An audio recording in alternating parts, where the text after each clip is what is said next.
continuar. Como eu falei, os signos são as qualidades dos planetas, que são os nossos agentes. Mas isso a gente está falando do céu em si. As casas dão os assuntos. Essas coisas dependem do contexto, dependem do que você está analisando. Mas, por exemplo, a primeira casa no mapa natal está relacionado com a aparência física do nativo. Numa questão horária, é a pessoa que fez a pergunta. Se é um mapa de uma cidade, estamos falando de astrologia mundial, de uma cidade, de um país, é o próprio país.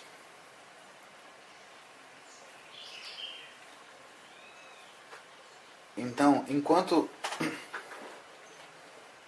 o planeta é ele mesmo, e ele fica mais conforme a própria natureza, ou mais degradado, ou mais de acordo com o signo que ele está, ele vai agir em um determinado assunto e com uma determinada facilidade ou dificuldade conforme a casa que ele está. Por exemplo, as casas dos ângulos, a primeira, a quarta, a sétima e a 10ª, são as casas, num certo sentido, são as casas mais reais, porque são as das 4 direções, do leste e oeste, norte e sul, e que são aquelas fáceis que qualquer pessoa em pé consegue determinar onde começam as 4. É só saber onde é que fica o leste, que o resto ela sabe. Elas são chamadas de angulares. Elas são... os planetas ali, eles têm mais força para agir, têm mais facilidade de ação. As casas ruins, que são a 12, a 6 e a 8, são casas nas quais os planetas têm mais dificuldade de agir. E quais são os assuntos dessas casas ruins? Bom, depende, de novo, a astrologia sempre depende do contexto. Mas a 6 significa, de uma forma geral, doença. Aliás, tudo aquilo que acontece com a gente, a culpa não é nossa. A 12 significa prisão, angústia, problemas interiores, bruxaria. Para quem acredita em feitiço, em bruxaria, tem uma casa, é essa. E de uma forma geral, o pecado. Tudo aquilo que é culpa nossa e que nos aflige. É o contrário da 6. 6 é o mundo mal e a 12 é o autossabotamento. E a 8 é a morte. Não são os únicos significados que essas casas têm, e você consegue achar significados bons para elas também, né? A 6 também significa animais pequenos, a 12 animais grandes, a 8 é o dinheiro da esposa, o dinheiro dos parceiros comerciais, por exemplo. Mas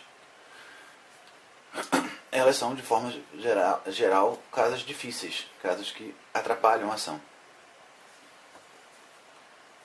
Bom, agora nós vimos os planetas, os signos, os aspectos que os planetas fazem dentro dos signos e as janelas do céu pelas quais a gente olha essa dança dos planetas dentro dos signos e entre si, que são as casas. Existem alguns outros detalhes, mas basicamente o modelo é esse. Se alguém tiver alguma dúvida, por favor, é só mandar um e-mail ou me encontrar. Tem vários modos de me encontrar pela internet, eu falo isso no final. Mas agora eu vou fazer uma pausazinha, só para, antes de eu dizer quais são os níveis da astrologia, para explicar, agora que eu já expliquei o que é astrologia, o título da palestra, que é a Astrologia de Verdade e a Tradição Viva. A gente vai ver, de novo depois, que isso tudo que eu falei, vocês vão ver em alguns outros autores diferentes. São 7 planetas, tem gente que bota 9, 10. Não se usa asteroides, tem gente que usa asteroide, luas que não são visíveis. Quando eu falei céu visível, tem gente que usa pontos completamente aleatórios. Quando eu falei aspectos, de novo, tem um monte de coisas que as pessoas introduzem. Mas principalmente isso é tudo discutível. Mas principalmente esse modelo, essa ideia do céu. Vocês vão ver muita gente apresentando-se de uma forma diferente. Por que eu chamei a palestra de astrologia de verdade, não astrologia tradicional? Porque quando a gente fala de astrologia tradicional, parece que é só mais uma modalidade entre as outras astrologias. Mas a astrologia que a gente chama de tradicional é a astrologia que funciona, é a astrologia de verdade, é a astrologia que vem desde os primórdios e até hoje em dia, como diz a música do Titãs, funcionando bem, razoavelmente bem, sem problemas. E todas essas outras invenções são as coisas de 150, 200 anos para cá, com nenhuma base razoável e que incluem as coisas mais loucas possíveis. Você mistura um modelo astrológico que a gente tem que fundamentalmente baseado na visão de mundo monoteísta, não especificamente cristã, mas pelo menos semítica, com karmas e vidas passadas, e você mistura a delineação astrológica bastante precisa que a gente tinha na Idade Média com coisas de Jung, Freud, e é uma salada, é uma mistura. Nas palavras de um colega meu, não é uma astrologia, é uma teratologia astrológica. E essas coisas, se você simplesmente chama de astrologia tradicional, essa astrologia, com a variedade entre as outras, parece que é só mais um modelo. Não é. Essa astrologia que funciona, essa astrologia que faz sentido, essa astrologia que existe há 2000 anos. A astrologia que Ptolomeu descrevia no Tetrábiblos é exatamente a mesma que o John Frawley faz hoje, que eu faço hoje, que o John Gadbury fazia na época dele, que é a astrologia de quem Santo Tomás, da qual Santo Tomás escrevia. Nos detalhes não, mas nos fundamentos sim. Na visão de mundo sim. Nos pressupostos das relações entre os astros, sim.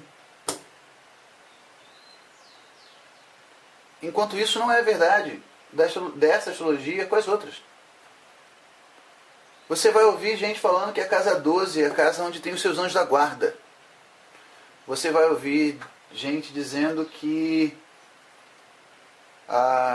Plutão é o regente de Escorpião, por exemplo. Então, eu chamo de astrologia de verdade porque essa é a astrologia de quem os antigos falavam. E essa astrologia fundamentalmente funciona. A gente vai ver isso um pouquinho pra frente, mas ela... Tem umas coisas que eu acho engraçadas, que as pessoas falam, mas a astrologia é uma coisa que enganava os outros, porque as pessoas eram mais simples antigamente. É porque a ideia que as pessoas têm da astrologia é signo solar.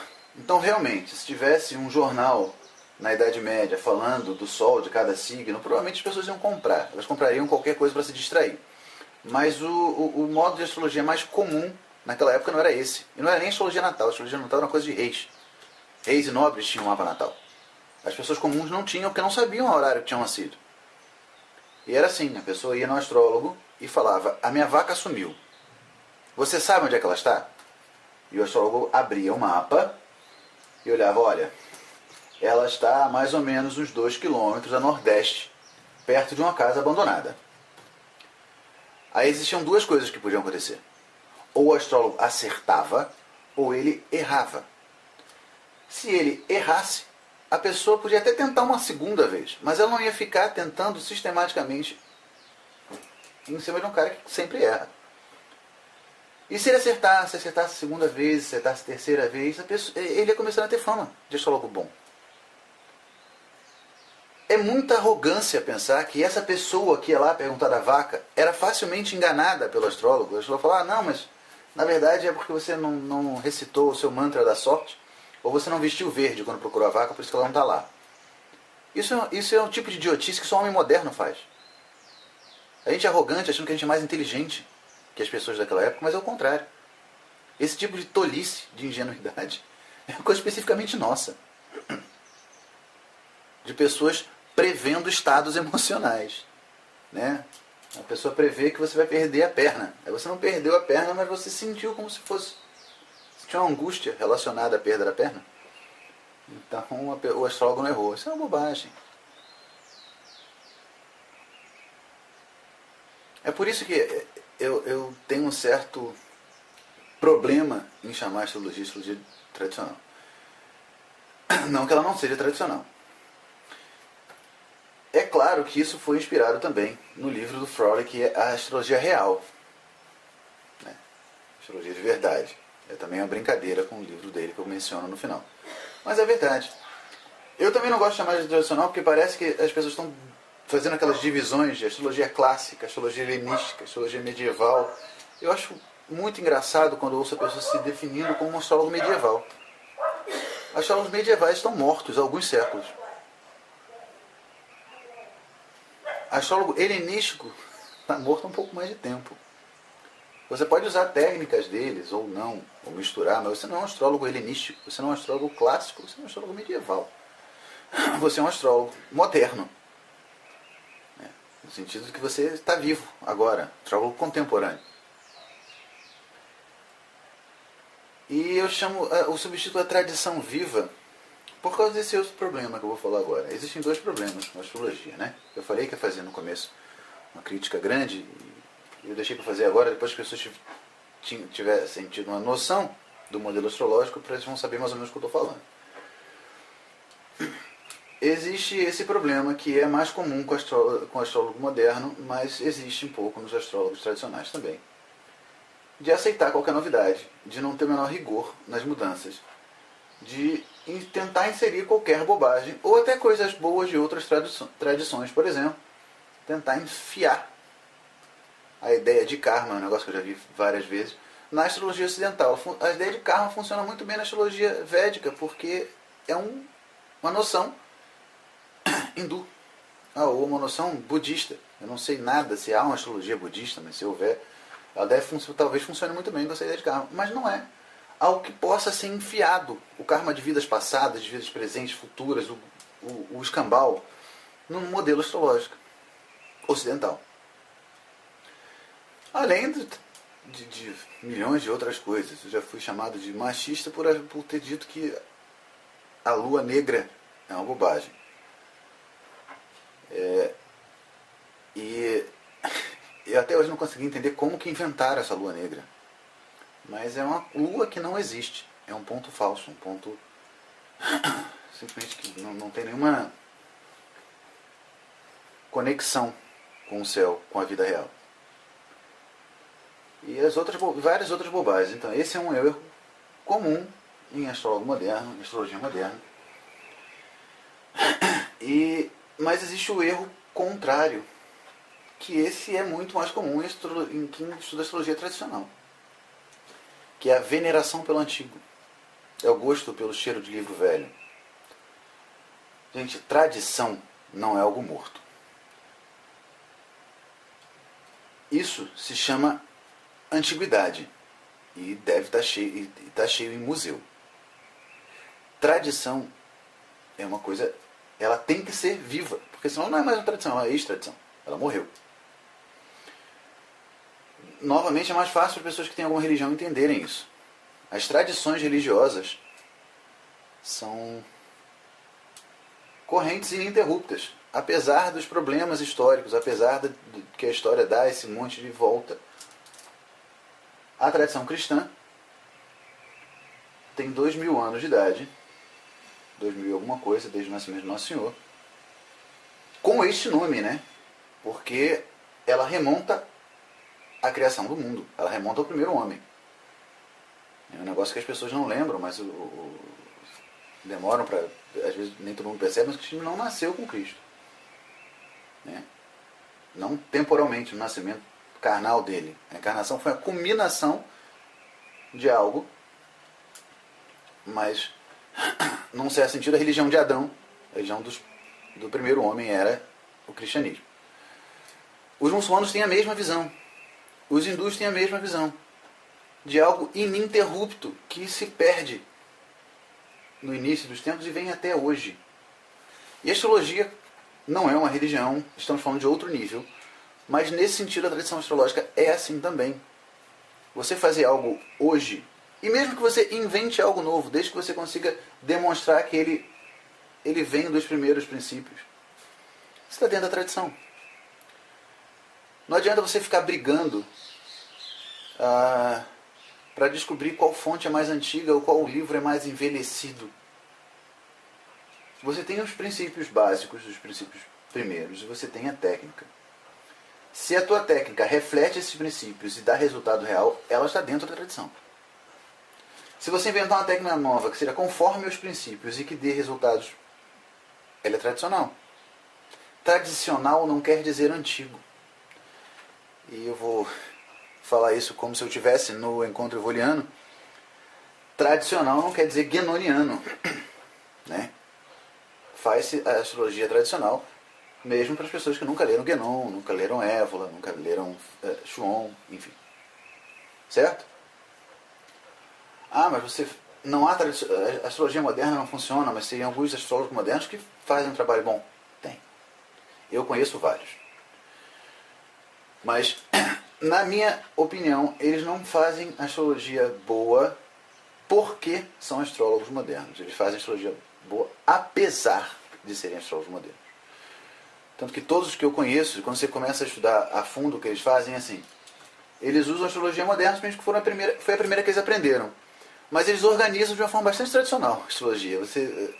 E normalmente eles são abertos não à astrologia tradicional em si, porque existe um pouco de guerra de ego, mas ao pensamento tradicional, a esse ordenamento correto das coisas, que não é propriamente astrológico, é mais importante que a astrologia, né? É mais importante você aprender essa hierarquia do real, essa diferença de planos e que o sentido da vida não é, sei lá, ser um ator adolescente da Globo, do que a astrologia. Certo? Então, eu conheço vários astrólogos modernos que fazem um serviço bom e vários astrólogos tradicionais que o serviço não é dos melhores. Mas isso não é mérito da astrologia tradicional. Isso é mérito deles.